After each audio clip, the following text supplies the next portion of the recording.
Lahat ng bagay na mas matimbang pa sa Diyos, idol ang tawag dyan. Lahat ng bagay na binibigyan natin ng diin, ng bigat, ng higit sa ating Panginoon, could be your idol. At lahat ng bagay na kumukuha ng puso mo aside from God, anything that you love and you focus more than our God is what we call an idol.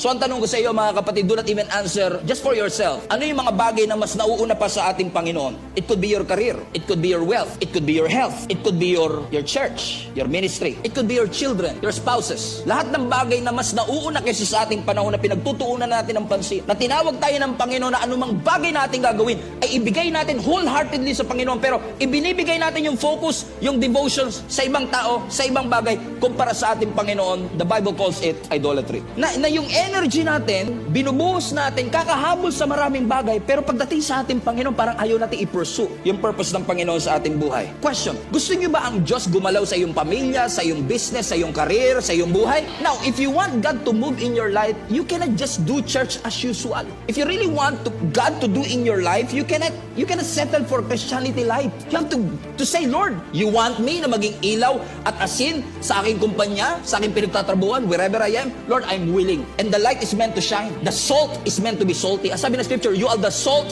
and the light. Ang asin dapat maalat, ang ilaw dapat maliwanag. Give your best to the Lord, basta para sa Diyos.